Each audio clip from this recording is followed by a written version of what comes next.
Bom dia, graças e paz do Senhor Jesus. É mais uma exposição diante daquilo que já ouvimos o Senhor falar de outras formas, né? Já ouvimos falar de várias maneiras. Semana passada nós começamos a falar sobre dinheiro, colocamos inclusive a série dessa mensagem dialogando com Deus, com Cristo, sobre dinheiro, né? Falando com Jesus sobre dinheiro. Trouxemos o complemento daquilo que já temos por consciência, que a Bíblia fala muito de dinheiro e que muito do que a gente tem ouvido também tem sido distorção. Eu sou um propagador daquilo que é administração financeira eclesiástica. Para quem eu puder compartilhar, eu compartilho, e as pessoas, por incrível que pareça, elas ficam perplexas em saber como é gerida uma igreja. Porque a impressão, o senso comum, é achar que, primeiro, a igreja tem dinheiro, segundo, que o pastor é que manda no dinheiro da igreja. E aí, a quem eu tenho a oportunidade de falar, eu falo, a igreja funciona assim, é assim que... E tem sido sempre a mesma resposta. Não sabia que era assim, não. E a gente, quando desconstrói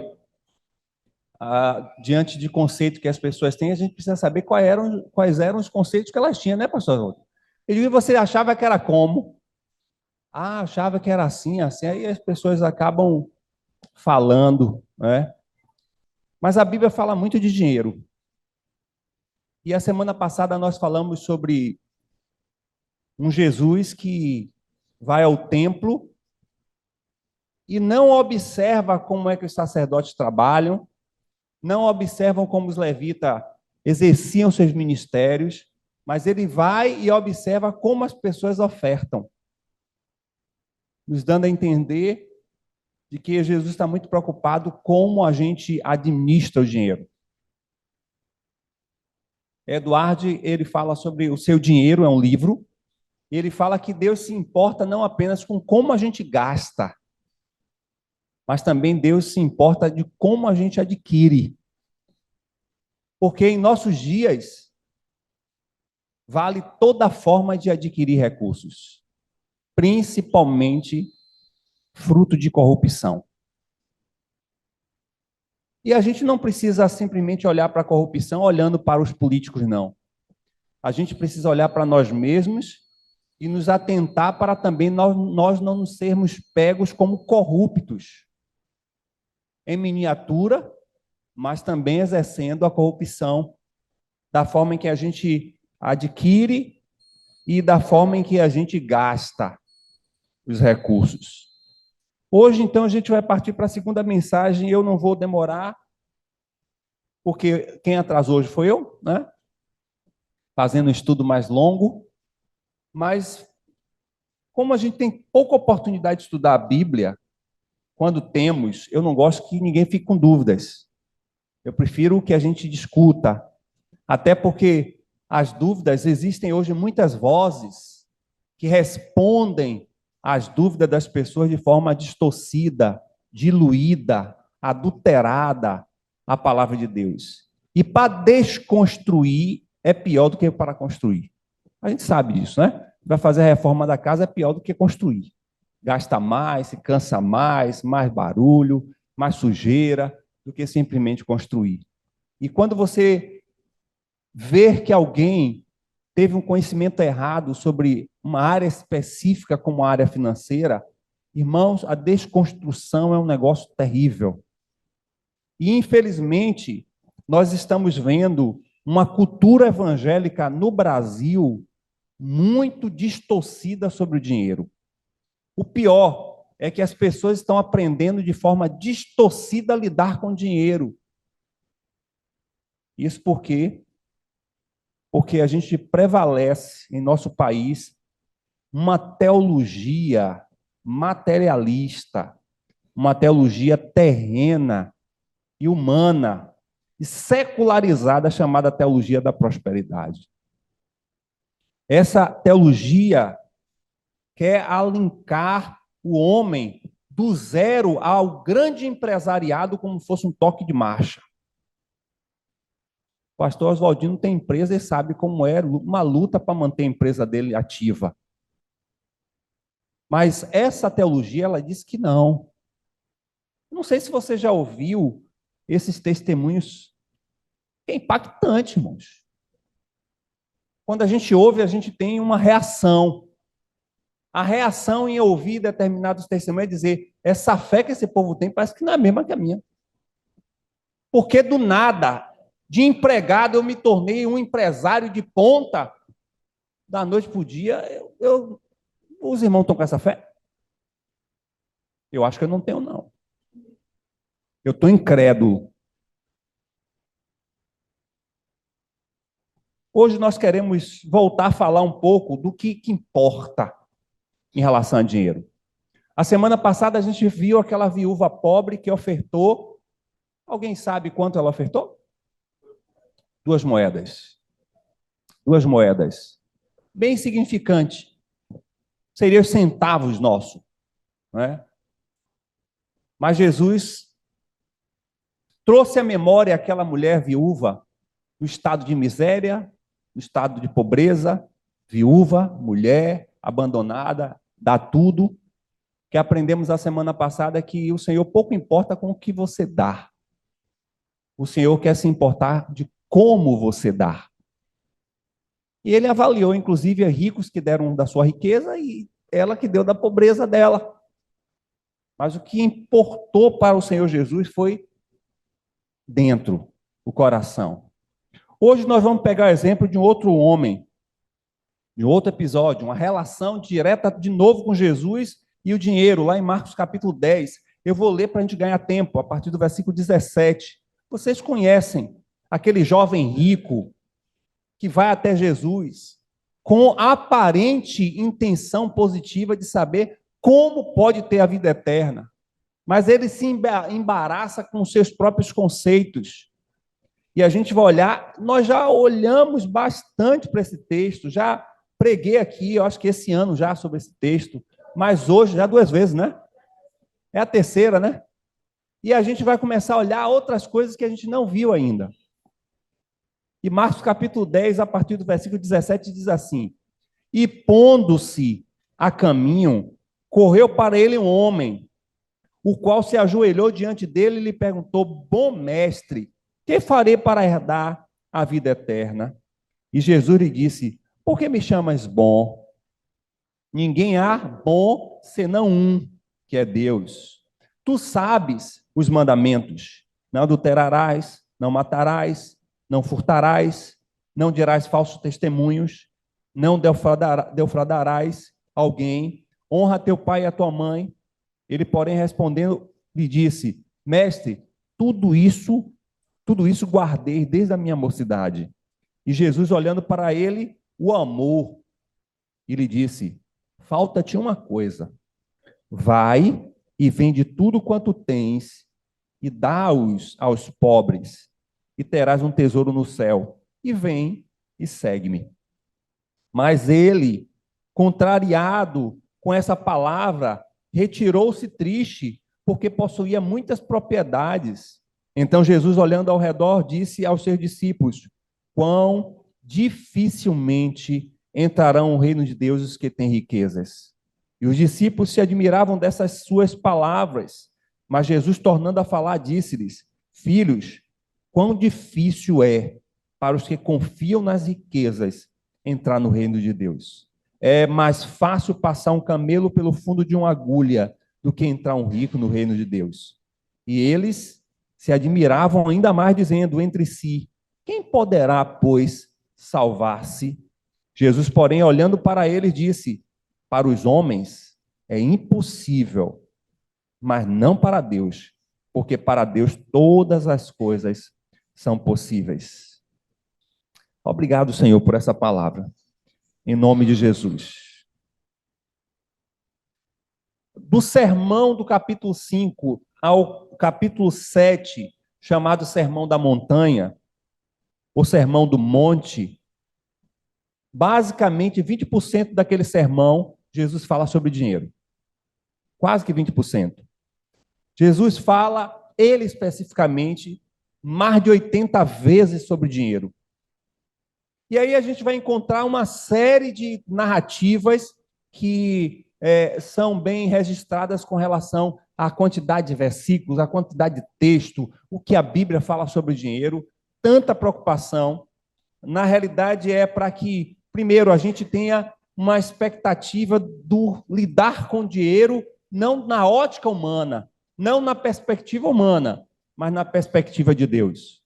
Segundo, a intenção é que Deus possa nos ensinar a colocarmos o dinheiro no lugar que deve em nossas vidas. E terceiro, Deus também sabia que a nossa vida está regida e controlada diretamente pelos recursos que temos.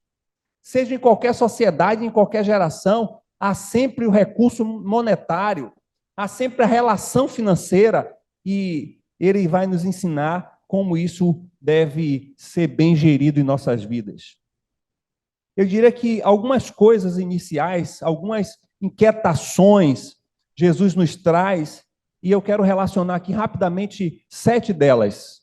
7 dessas inquietações. A primeira delas é que Jesus ele chama a atenção para que nós devemos fazer sempre um orçamento. E aí vocês podem acompanhar o quadro dessas 7 inquietações, até para você ter uma noção didática. A gente percebe, e há um relato, diríamos assim, atual, né, do SPC, que registra atualmente que 49% das famílias brasileiras estão em endividamento. 49% da família brasileira. E isso tem a ver com a falta de orçamento. E por que nós estamos falando sobre isso? Porque nós já estamos praticamente concluindo o ano e teremos aí uma necessidade de fazer um planejamento financeiro para o ano 2024. E para aqueles que estão endividados, é importante que a gente comece a se livrar dessas dívidas. E entre um ano fazendo um plano, uma estimativa, uma projeção do que como ganhar e como gastar. Orçamento nada mais é do que isso. Você fazer um plano de como você pode ganhar e gastar com coerência, com lógica, com determinação. E o próprio Senhor ele vai nos falar isso em Provérbios capítulo 21, versículo 5, que nós devemos fazer planos bem elaborados que levem à fartura. O texto fala sobre isso. Provérbios 21, versículo 5. Os planos bem elaborados levam à fartura. Então, a gente precisa olhar, primeiro, para a necessidade de fazer um orçamento. Segundo, a segunda inquietação que o Senhor chama a atenção para a gente é quanto à questão da honestidade. Lembra aquele episódio que o Senhor disse que dá a César o que é de César, a Deus o que é de Deus? Portanto, Jesus nos ensina a ser honesto, a ir na contramão da corrupção, que vai das mínimas coisas que esse país, geneticamente e culturalmente, já tem o jeitinho, que esse jeitinho era visto como uma facilidade de improvisação do brasileiro em lidar com as adversidades, mas acabou que esse jeitinho foi encorpando e tomando jeito de uma outra característica, que seria o jeitinho de ganhar e levar vantagem em tudo, e a gente acabou, então, aderindo à cultura da corrupção, de maneira que as pessoas se envolvem em tudo, já pensando em levar vantagem. O cara já faz a campanha para ser político, para ser corrupto. Ele já se envolve nas coisas, até de um condomínio, que é um montante de recursos tão pequeno, querendo tirar algum proveito daquilo ali. Ou seja, parece que já está na nossa cultura a necessidade de corrupção, e a gente é chamado a pensar honestamente, que está fora de moda, né? Ser honesto já está fora de moda. O que é prático é ser corrupto. Um outro olhar que Jesus traz também é a necessidade de olhar para os necessitados, para aqueles que precisam de ajuda. E por que essa visão de Jesus? É para que o dinheiro não nos consuma, para que a gente tenha um olhar para o outro, para que a gente olhe para as necessidades que temos, não apenas com a nossa própria vida e com os nossos próprios sonhos ou com os nossos próprios desejos, mas olhar a tantas pessoas que estão muitas vezes tão pertinho da gente e que estão passando por necessidades básicas e que precisam ser ajudadas. Não é uma cultura, mas vem chegando para o Brasil a cultura do voluntariado, né? O país mais voluntário do mundo é o americano. Eles fazem planejamento para tudo, principalmente para serem doadores, para serem investidores. Quem sabe você pode pensar para o ano 2024 investir na formação de uma pessoa, ajudar a alavancar essa pessoa a sair dessa margem de miséria, de pobreza, e dar a oportunidade para que essa pessoa possa fazer um curso de formação técnica, por que não?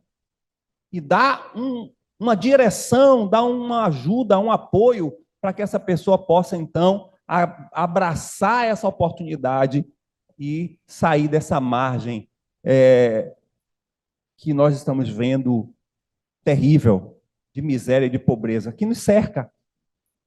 E há no Brasil, hoje, a cultura da permanência da pobreza, da miséria, da necessidade de ser assistido por bolsas. É indigno. Embora que seja a necessidade de descentralização de renda, mas, irmãos, um país que é sério, ele vai ajudar alguém a sair da pobreza, mas leva esse indivíduo à dignidade. E a dignidade ainda é o trabalho. Mas o que a gente vê é um círculo e um ciclo para mantermos os pobres mais pobres. E aí é dar uma assistência que não produz nada, senão manter-se no círculo da dependência ao Estado. É deplorável você ir nos primeiros dias da semana e ver nas lotéricas, na Caixa Econômica, a quantidade de jovens recebendo Bolsa Família. Ou seja, parece que nada é feito para mudar essa realidade, e isso é uma proposta que nós temos a nível de governo. É o nosso governo que quer manter esse status de pessoas que poderiam muito bem ser inseridas no mercado de trabalho, poderia fazer um curso técnico, não é? Alguém até disse, um administrador, um gestor de uma ONG, dizendo que não pode mais oferecer curso técnico porque ninguém quer. Sabe por que ninguém quer? Porque tem a Bolsa Família. Então, eu vou fazer um curso técnico para quê? Para ganhar minha? Não, eu ganho, eu tenho 4 filhos, 5 filhos, ganho bolsa daquilo, bolsa daquilo. Quando junta tudo, é mais do que ganhar o que um trabalhador está ganhando. E, infelizmente, a gente mantém esse ciclo, sabe? A gente precisa pensar nos necessitados com o objetivo de ofertá-lo uma independência, um desenvolvimento, para que elas cresçam. Porque países sérios fazem isso. Leva as pessoas a ascenderem seus status sociais. País que faz de conta é um discurso sempre de amor ao necessitado e ao pobre e mantém-os nesse status. Uma outra coisa que Jesus chama a atenção para a gente é o lugar do dinheiro na nossa vida. Pode ser que não seja o seu caso, pelo menos não é o meu, mas tem pessoas que o dinheiro está dentro do coração. Tudo que envolve, tudo que faz, tudo que busca ser, está voltado para o status de ter dinheiro. Sei bem que nós estamos numa sociedade muito preconceituosa. É preconceituosa com a cor da nossa pele, é preconceituosa com o tipo de carro que a gente tem, a forma que a gente se veste. Infelizmente, quase todos nós já tivemos algum tipo de problema em relação a isso. E você chegar em uma loja do shopping e não ser bem tratado porque você é negro, porque você está vestido assim, ou que você está com a sandália assada, enquanto o outro, porque tem uma perspectiva diferente de rentabilidade, é tratado melhor do que você. Infelizmente, nós estamos em um país em que essas coisas são evidenciadas de forma muito prática e no dia a dia.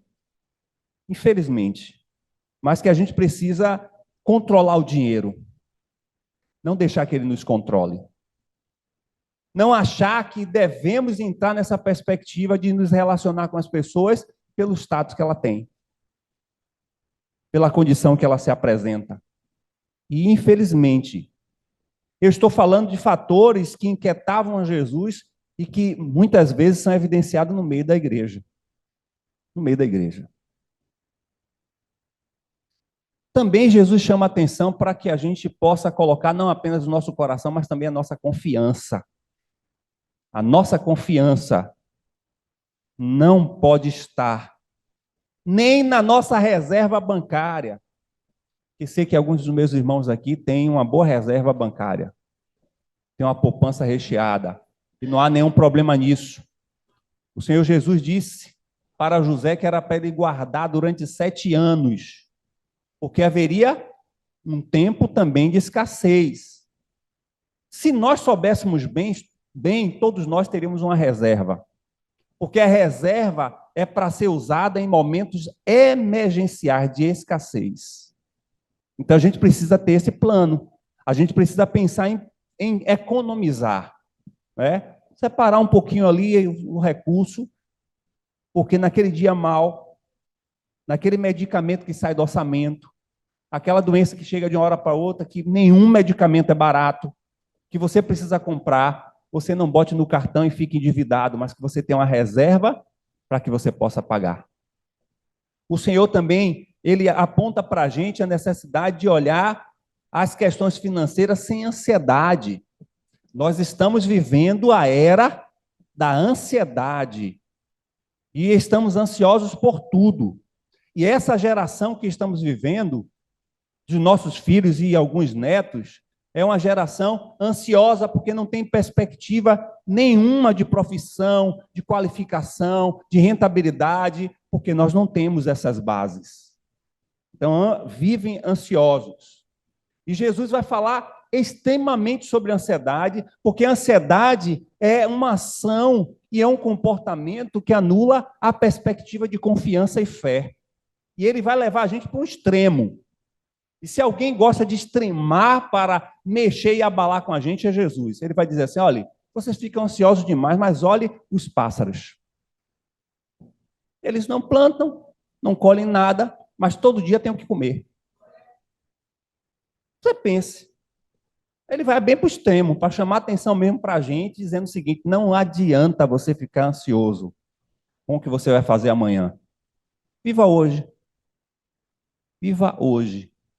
E a gente está assim, nessa ansiedade, o tempo todo, buscando se apegar com alguma coisa, buscando ter alguma coisa para dizer, não, eu tenho a garantia de que vou ter uma velhice boa.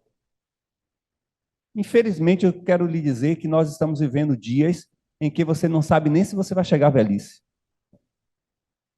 Imagine se você vai ter reserva para a velhice.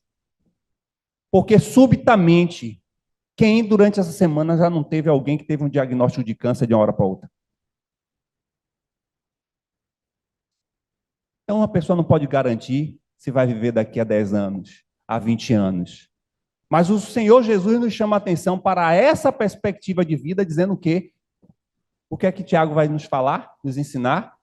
Você que pensa em comprar, em vender, em ir, diga, se o Senhor permitir, se o Senhor quiser, se o Senhor deixar, se o Senhor assim desejar, não é? Eu tenho muito esse hábito. Alguém fala amanhã, se Deus permitir.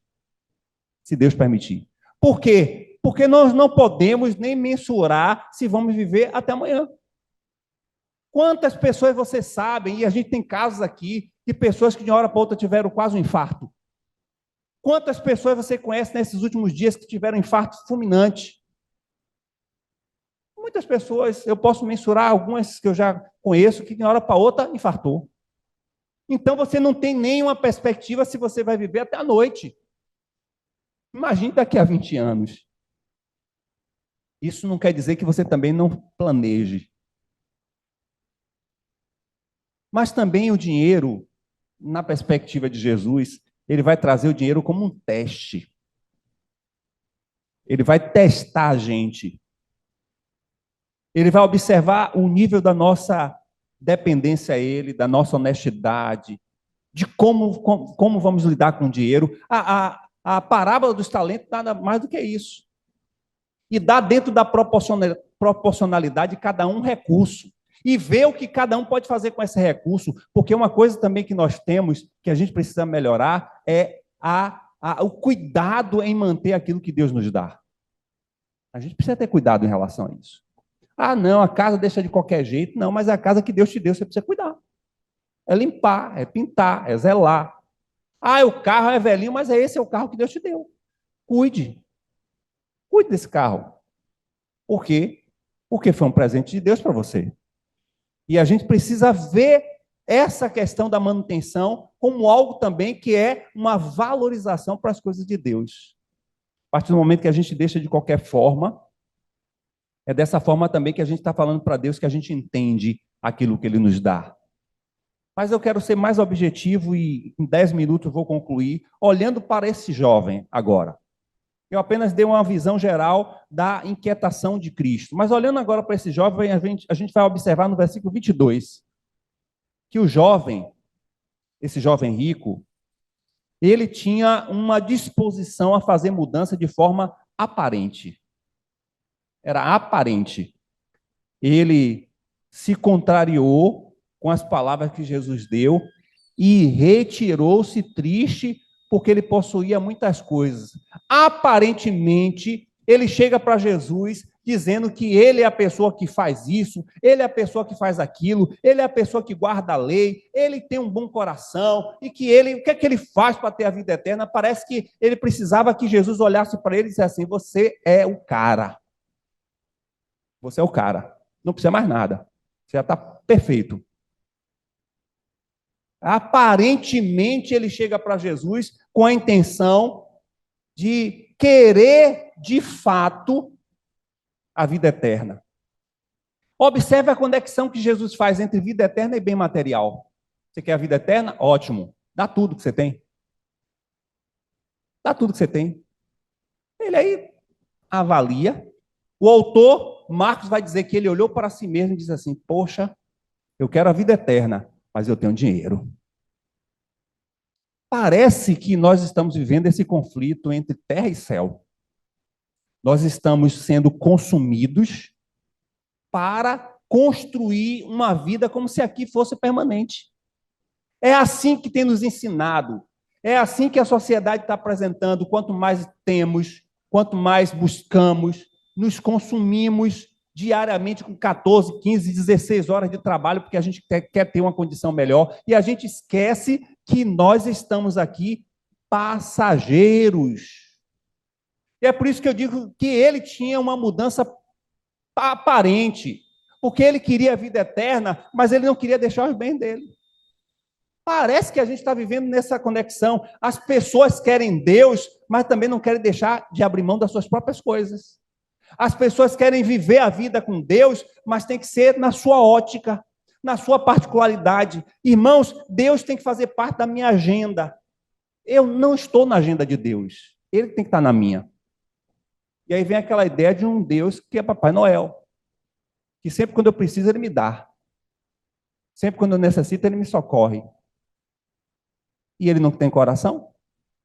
Ele não tem vontade? Ele não tem um perfil, nem princípios? É sempre ele nos servindo? De maneira que hoje, qualquer coisa pode facilmente tomar o lugar de Deus. Aquele jovem rico olhou para todos os seus recursos e ficou naquele mix entre ir para a vida eterna e abrir mão da sua riqueza. E a gente está o tempo todo sendo confrontado com essa relação. Jesus nos chama para viver uma vida com Ele, mas a gente diz: Senhor, eu quero viver com o Senhor, mas eu tenho isso para fazer. Senhor, eu quero ter intimidade com o Senhor, mas meu tempo é para aquilo. Senhor, eu quero viver mais profundamente em Tua presença, mas eu dou prioridade para aquilo ali. Irmãos, e que fosse prioridades, que nenhuma vai ser superior a amar a Jesus, mas que fossem prioridades legítimas. A gente até dizia assim: nesse aspecto aqui, a gente até pede ao Senhor a sua graça e a sua misericórdia. Mas são coisas tão banais, tão idiotas, tão superficiais, que estão sendo colocadas no lugar de Deus, que me envergonha até falar. Não venha, não, não venha. Tem coisas hoje que eu nem ouço. Não quero ouvir, não quero. Porque eu posso pecar. São coisas tão idiotas, tão absurdas,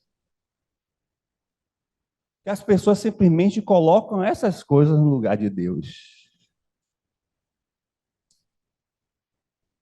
E acha que Deus é bobo. Jesus, eu te amo. Você pode ter um padrão de amor ao seu outro ser humano, da sua ótica, da sua perspectiva. Com Deus isso não funciona. O Patrícia já falou, eu vou repetir de novo. Deus tem um jeito dele de amar e de ser amado. Ele ocultou isso, ele escondeu. É só os iluminados que sabem qual é a vontade de Deus? Não. Ele deixa em sua palavra o jeito que ele quer que você o siga. Não tem jeitinho brasileiro para amar Jesus fora do seu padrão. E nós já ouvimos aqui que o mandamento é amar a Deus acima de todas as coisas. Ai, de outro jeito, não serve. Serve para você amar seu marido, o seu cachorro. Tem gente que diz, eu prefiro amar o cachorro do que gente. Tem gente que está falando isso. Serve para você amar seu carro, sua casa, mas para amar a Deus tem que ser do jeito dele. É bater na mesma tecla? É. Nós estamos vendo aqui extremamente uma característica clássica de um homem religioso. O homem religioso quer se envolver com as coisas de Deus, mas quer que as suas coisas prevaleçam.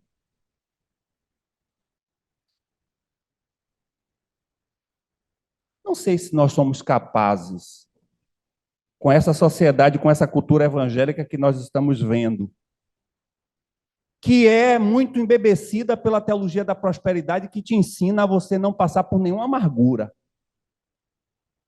por nenhum tipo de restrição e sofrimento. Dor jamais. Dor é falta de fé. Se você está passando por esse desemprego, é porque você é um miserável. Como se não fizesse parte do pacote de Deus as adversidades e as aflições da vida. Como estamos embebecidos por essa teologia satânica, a gente está indo para a relação com Deus da mesma forma. E olhe que esse jovem ainda não estava sendo afetado pela teologia da prosperidade. Era uma pessoa extremamente religiosa.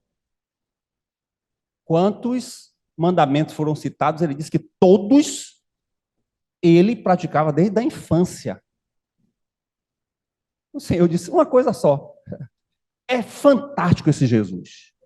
É a mesma expressão que ele diz, olha, hoje uma coisa só eu quero que você tenha para ter uma relação comigo. Ele fala isso para a gente hoje. Uma coisa só. Ah, mas Senhor, eu tenho isso aqui, eu estou trabalhando, eu quero casar, eu quero viver, eu só quero uma coisa. Eu só quero uma coisa para você ter uma relação comigo. Deixe tudo. Deixe todas essas coisas que não são mais prioridade na sua vida. Deixe que eu seja a razão do seu viver. Me experimente com toda a profundidade e integridade. Irmãos, esse vai ser o X da separação daqueles que são extremamente comprometidos com a palavra de Deus, que sabem profundamente a palavra de Deus, que conhecem profundamente a palavra de Deus, sabem todos os cânticos, tem cargo, pode ser o que for, mas não tem relação com Deus, porque Deus não é a prioridade na sua vida. Naquele grande dia, o Senhor vai dizer, eu não te conheço. E nós vamos nos surpreender. Eu ouvi essa semana um pastor dizer que o Senhor não está esperando esse grande dia, ele já está fazendo isso. Eu acredito. Porque a mediocridade da fé está tão grande que o cachorro, o gato, o periquito já está tomando o lugar de Jesus, que o Senhor já está dizendo, esse daí já está fora há muito tempo.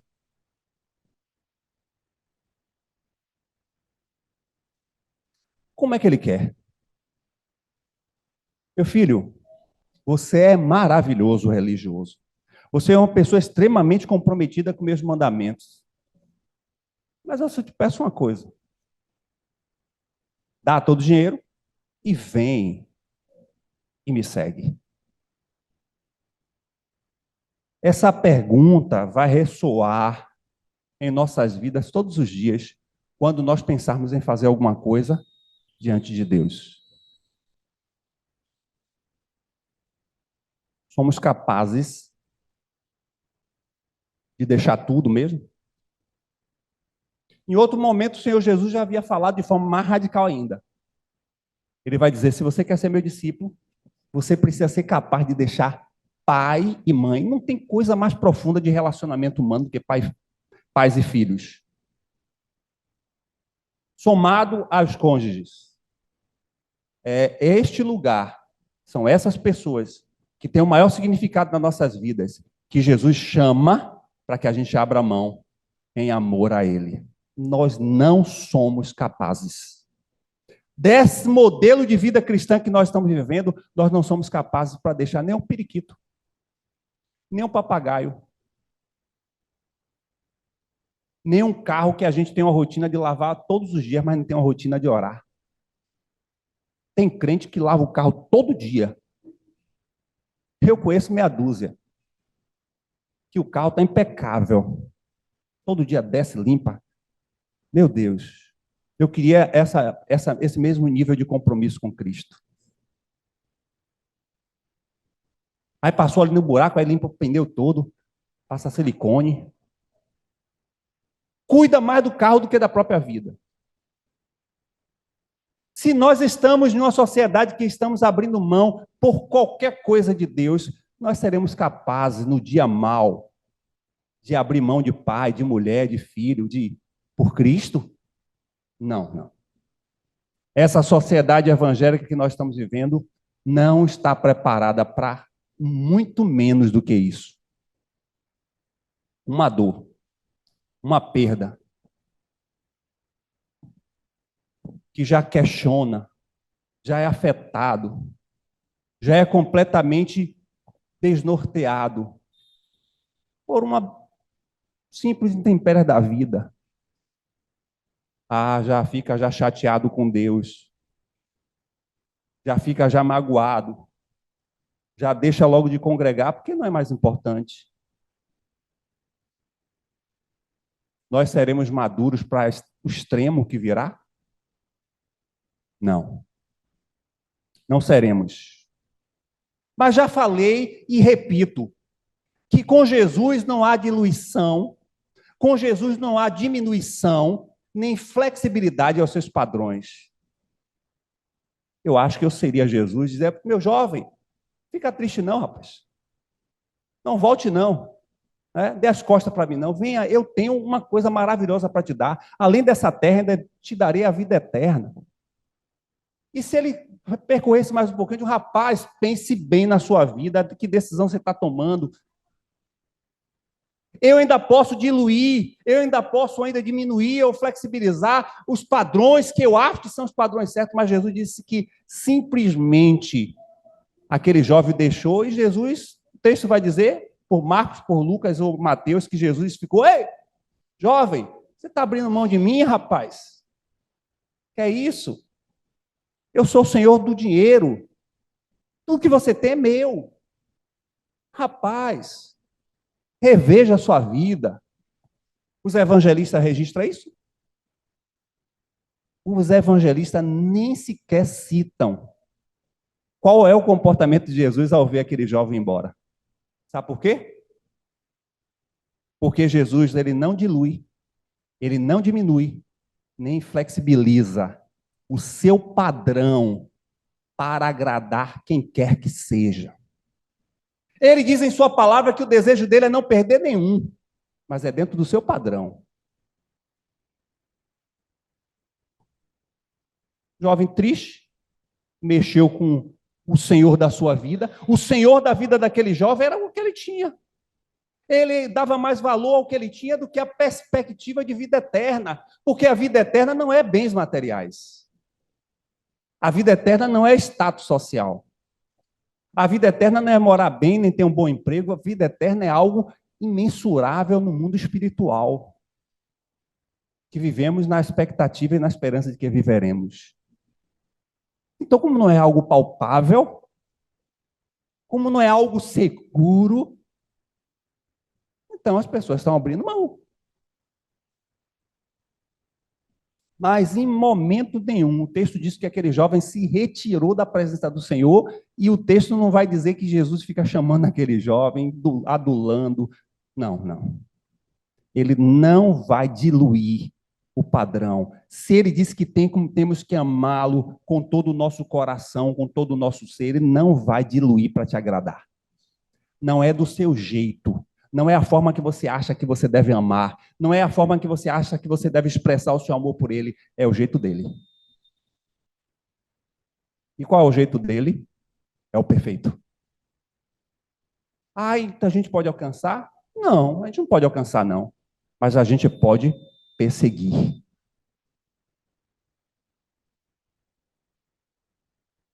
A segunda coisa que a gente vai olhar, que o texto vai nos dizer no versículo 10, é que aquele homem olha para Jesus e diz: o que é que eu devo fazer?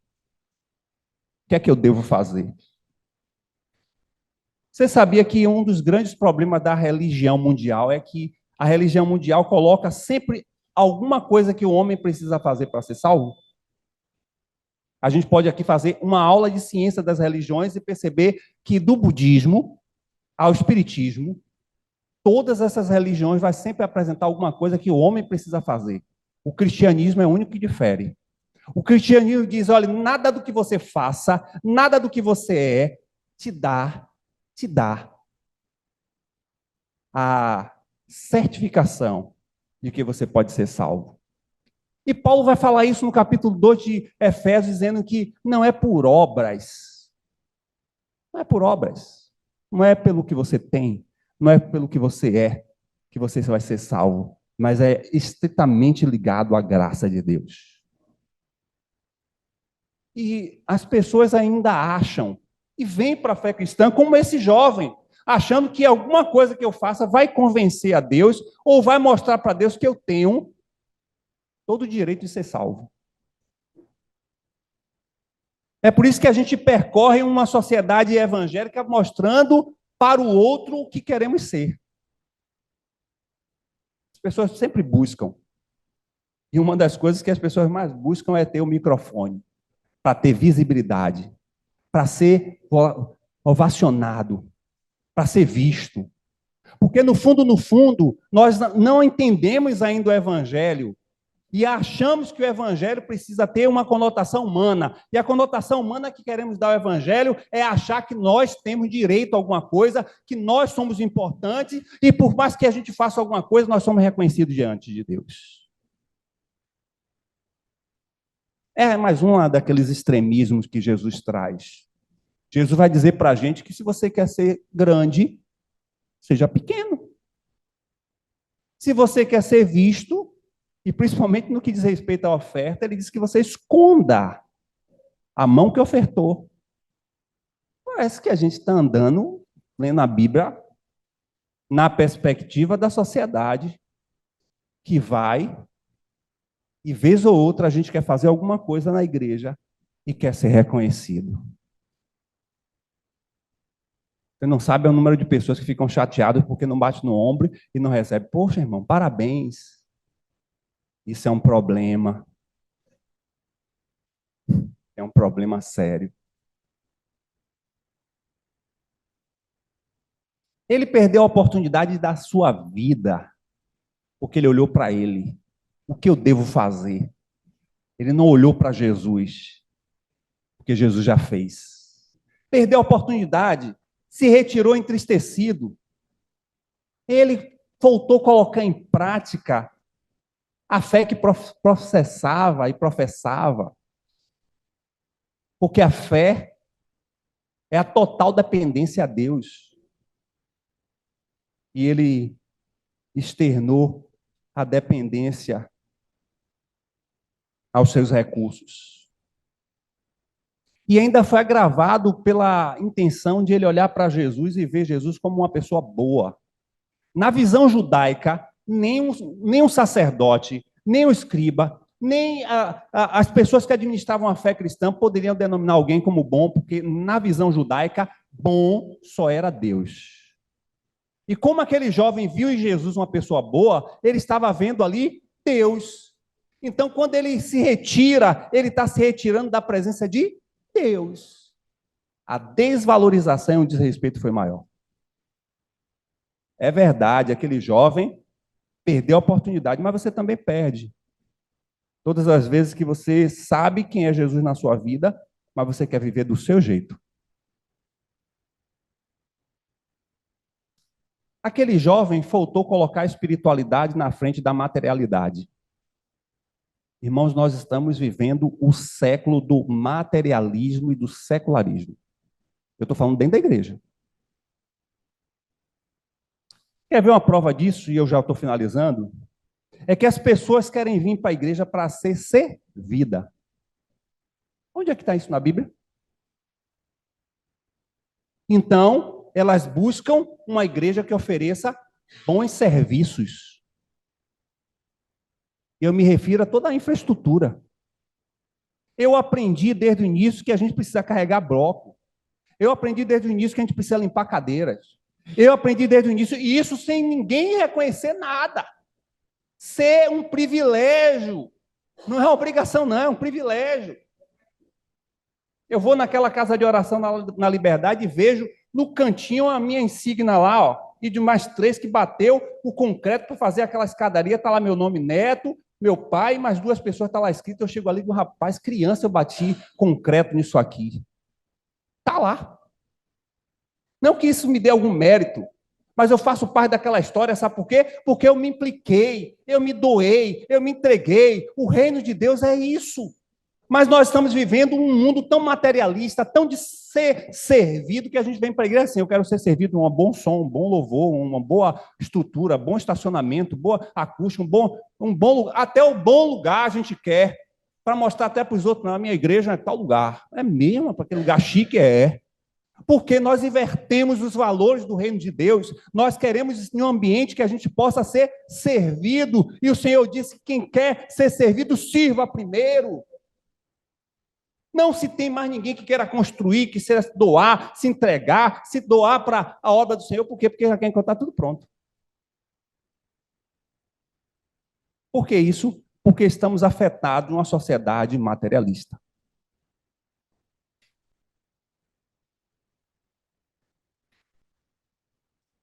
E ainda faltou, de todos os males, faltou aquele jovem permanecer na presença do Senhor.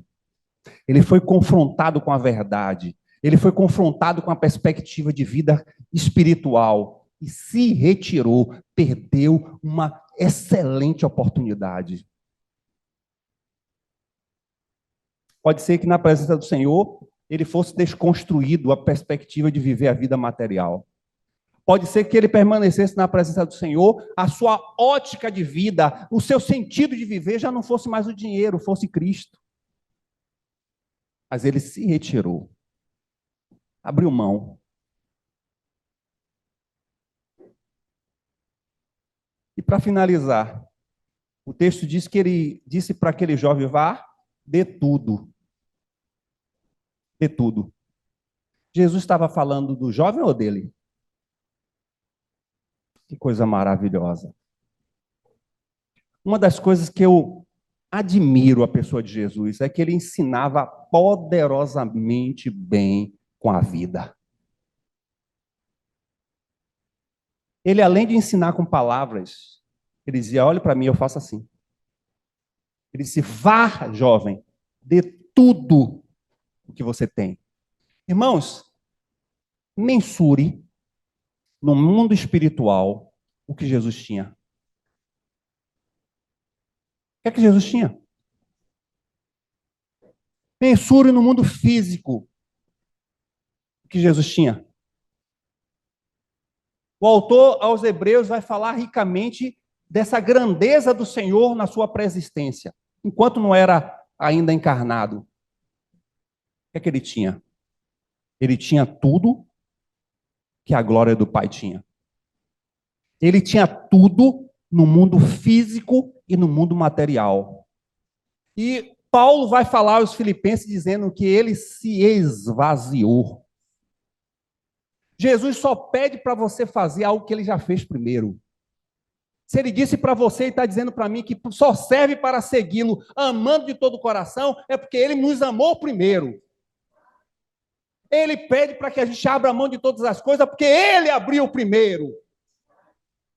Não é um teórico, é alguém que se chama para ser exemplo. E graças a Deus que não tem ninguém aqui para ser exemplo de ninguém. O exemplo dessa casa de oração, dessa congregação, é o perfeito que é Jesus. Eu aprendo que quando ele disse vai, faça, ele estava dizendo, olhe para mim. Jovem, eu fiz isso por você. E eu aprendo a segunda coisa, além do exemplo, ele diz, é possível.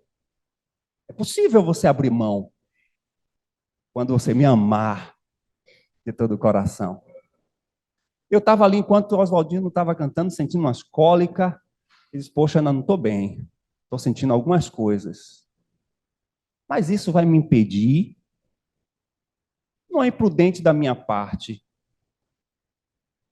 Mas se eu pudesse, no dia que eu operasse, eu já estava aqui louvando ao Senhor. Não é porque eu sou bom. É porque eu quero agradá-lo. E se for necessário, fazer o que for necessário para fazer, eu farei. Para com a minha vida, mostrar que eu amo.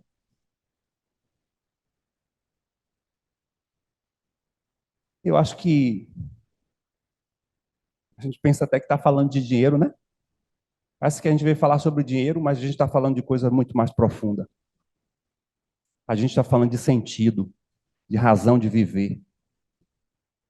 E com Cristo nunca foi dinheiro. Vai dar tudo. Vai, seja capaz de, se for necessário, com dor mesmo, você esteja fazendo a obra do Senhor. Eu não estou me referindo a vir para culto, não. Eu estou me referindo a fazer a obra do Senhor e urge nós fazermos a obra do Senhor. A gente passou ontem, viu ali no semáforo, o pessoal fazendo, né, uma evangelização. É raro isso. O pessoal com a faixinha, com a placa, aquele negócio segura aqui, Jesus é a salvação e tal. Poxa, eu digo, graças a Deus que ainda existe isso. A gente não tem mais tempo. Temos mais tempo. A gente tem muitas outras prioridades. Perdemos o foco da nossa missão nessa terra. Nós estamos embaraçados com vários propósitos de vida que não é os de Cristo.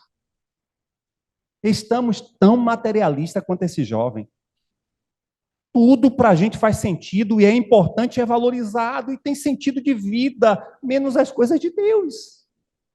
As coisas de Deus, a chuva atrapalha, a segurança atrapalha, a vontade atrapalha, o filho atrapalha, a mulher atrapalha, a própria pessoa atrapalha, tudo atrapalha. Porque não é mais sentido para a gente. Eu não estou falando em relação a gente, não. É a crise da igreja. A crise da igreja hoje é que Jesus não faz mais sentido para ela. Jesus está na agenda da sua vida. Jesus é parte do seu projeto. Jesus está incluído em algum momento da sua agenda, do seu tempo, mas não é a prioridade. Ah, pastor, então você está me ensinando que você vive 24 horas com Cristo? Claro! Eu não alcancei ainda não, mas eu quero alcançar. É o tempo todo. É conectado o tempo todo. É por isso que a Bíblia nos chama a atenção para 2 estados de oração. O estado de você entrar no seu quarto, com a devocional, com tempo determinado, você tem um horário, tem um momento, você fala com Deus. E o estado permanente, orar sem cessar. Não tem justificativa. A gente não está fazendo nenhum nem outro. Está aéreo, andando pela rua, perdendo tempo, em vez de falar do amor de Jesus, de estar orando, de estar cantando, a gente está pensando em tudo. Irmãos, o nosso tempo, e Patrícia falou aqui das expressões de amor hoje moderno, né? O tempo valorizado, que a gente expressa e manifesta o nosso amor, nem com Cristo a gente está fazendo isso. Sabe por quê? Porque a gente não consegue nem desconectar de um celular. O celular controla a nossa vida. é o nosso eixo.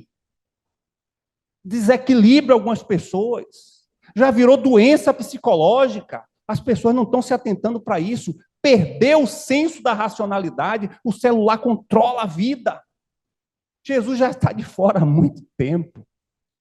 A pessoa acorda com o celular, já dorme com o celular ao pé da cabeça. Aquilo, quando toca, já está ali, já interiorizado, um sinal para despertar até da noite. Não consegue despertar quando a boa e maravilhosa voz do Senhor diz: acorda, meu filho, mas o celular acorda. Olha essa mensagem aqui, 2h pouca da manhã. Quem foi? Quem foi a pessoa? Estamos descontrolados. Estamos descontrolados. Eu queria que a gente fosse descontrolada por Jesus.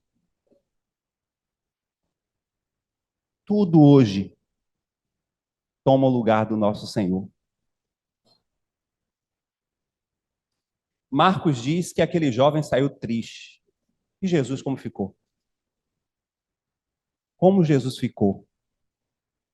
Em saber que ele é a proposta de vida eterna que estava sendo rejeitado. Como Jesus fica quando a gente o substitui por qualquer coisa? Como é que ele fica? Qual é o sentimento dele? Isso me entristece. Imagine o meu mestre. Vá. Deixa tudo. E venha me seguir. Faça isso porque eu fiz isso primeiro por você. Faça isso porque eu estou deixando o exemplo para que você siga. Faça isso porque é possível você viver nessa perspectiva do qual eu estou identificando.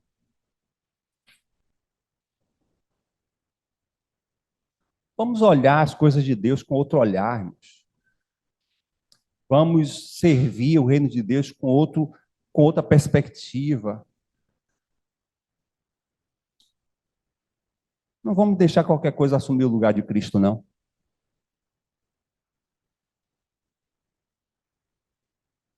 Quantos de nós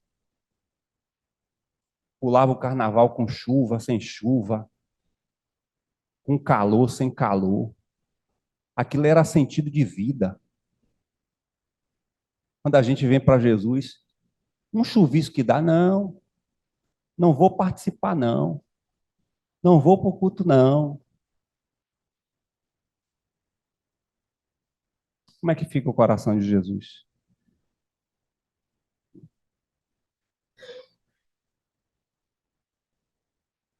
Se alguém lhe apresentou um evangelho que não é evangelho de renúncia, é um pseudo-evangelho.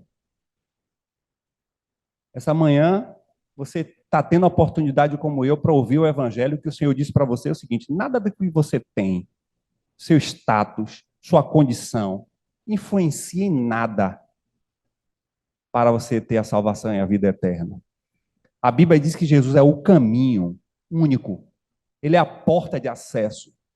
É preciso vir arrependido, reconhecendo que nada do que você tenha é suficiente e vai ser suficiente para garantir a vida eterna. Somente o selo que é do Espírito, que garante que Jesus passa a viver e tornar uma nova vida em nós. Se alguém te apresentou um evangelho que tem que ser assim, do seu jeitinho, da forma que você acha, é outro evangelho. O evangelho de Cristo é do jeito dele. E do jeito dele é difícil. Se alguém disse que ser discípulo é fácil, te enganou. Ser discípulo é morrer todos os dias para nós mesmos. E a gente não quer isso. Tem área da nossa vida que a gente gosta. A gente idolatra. É o nosso prazer. E Jesus vem para a gente e diz assim: olha, precisa mudar isso. Não é desse jeito mais não. E todo o processo de mudança é muito doloroso. Muito doloroso. Então, se até hoje alguém diz assim: o evangelho para ser crente é fácil. Não é. Não é e nunca vai ser. Porque o primeiro inimigo que você vai vencer é você. essa velha natureza, esse jeito de ser, essa forma de pensar, que você tem que se anular, que você tem que se entregar, você tem que dizer, Senhor, morre essa pessoa, eu quero agora viver na sua perspectiva, com os seus princípios. E ele deixa isso claro na sua palavra. Ele disse do jeito que ele quer, a forma que ele diz. O apóstolo Paulo até descreve isso de forma mais veemente. Lê Efésios e você vai ver lá Paulo dizer, você mentia, não minta mais. Se você era assim, não seja mais. Irmãos, as pessoas parecem estar lendo a Bíblia de cabeça para baixo, continua do mesmo jeito, da mesma forma, entra ano, sai ano, participa de culto online, culto presencial, estudo bíblico, a mesma coisa, o mesmo comportamento. Naquele dia você corre o risco de ouvir Jesus falar, não tenho nada com você, nunca te conheci, nunca tive uma relação com você. Porque não é do seu jeito. É do jeito de Jesus, e esse jeito é difícil. É difícil. Mas temos um poderio espiritual que nos ajuda a nos moldar ao jeito de Cristo, que é o Espírito Santo de Deus.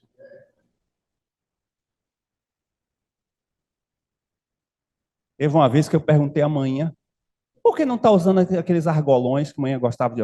Não estou dando nenhuma posição para os irmãos, não, viu, irmão? Estou pegando um exemplo aqui para falar.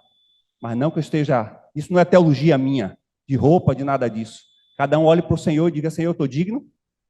Está digno? Não é A nem B que vai dizer que roupa você vai vestir. E aí eu disse, cadê aqueles argolões amanhã? Essa manhã Jesus disse que não é para usar mais. Eu achava bonito. Se Jesus disse para a senhora, ela não passou a usar mais. Não foi nenhum filho. A vida cristã é o Espírito Santo dizendo, fulana, Beltrano, João, Pedro, não quero mais isso. E quando ele fala, a resistência da velha natureza cai. Porque a voz do Senhor é irresistível. Vai doer porque é a palavra gerando vida na velha natureza. É onde estava morto, passando a ter vida. É aquela mentira que é característico daquela pessoa e agora Jesus diz, você tem que falar a verdade. E não apenas ele fala, ele aponta, na hora que você vai falar mentira, ele vai, é a verdade. Aí a velha natureza, é verdade. E isso dói. Dói.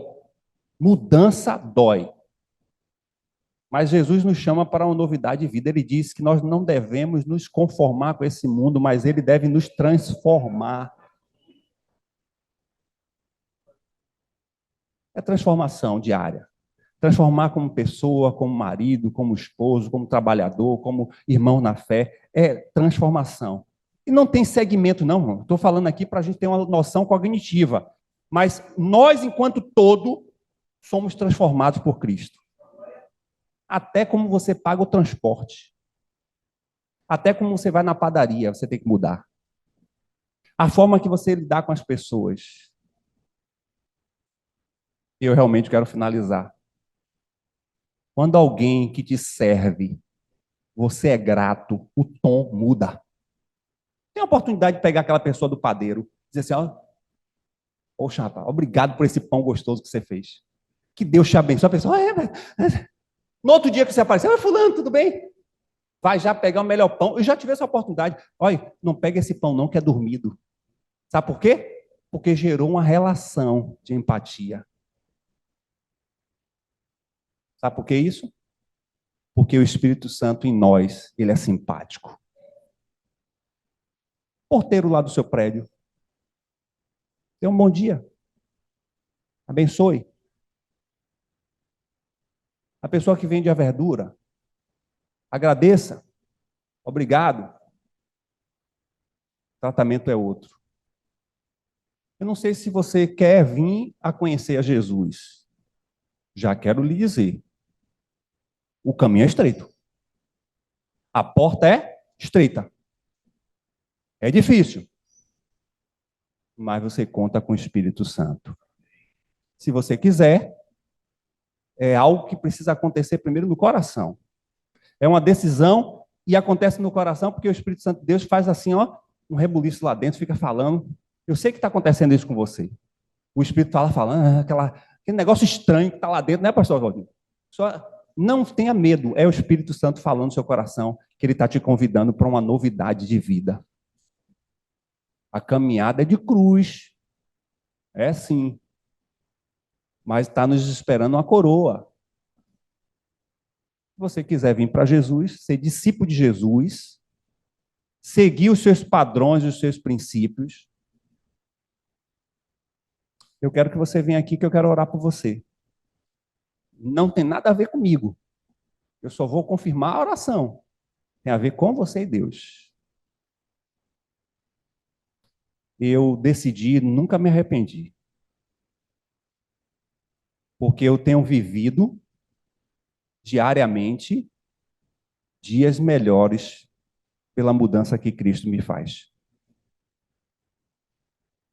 Se você quiser, vamos caminhar juntos.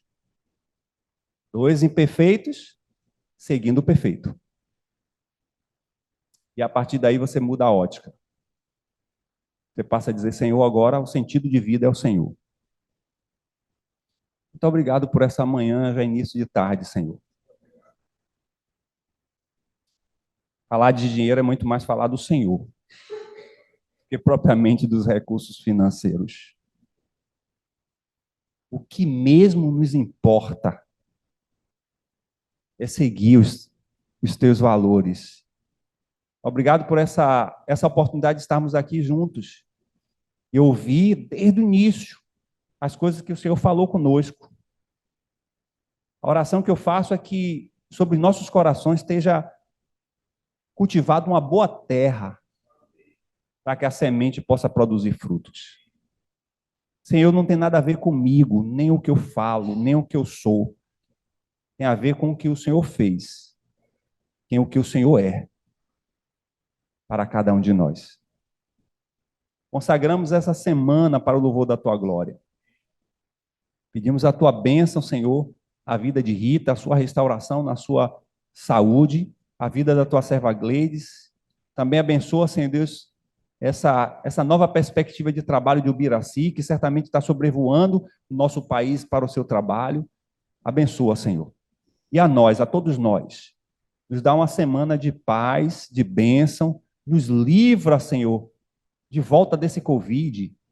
Pai, nos livra, nos livra. E continua, Senhor, nos guardando, nos protegendo literalmente, porque somos carentes de Ti. E nos ajuda, Senhor, a cada dia dessa semana, a crescermos em um relacionamento com o Senhor. Que a graça do Senhor Jesus e o amor de Deus Pai e as consolações do Espírito Santo continue conosco, todo o povo de Deus, em toda a terra, desde agora para todo sempre. Amém. Obrigado pela sua presença aqui conosco.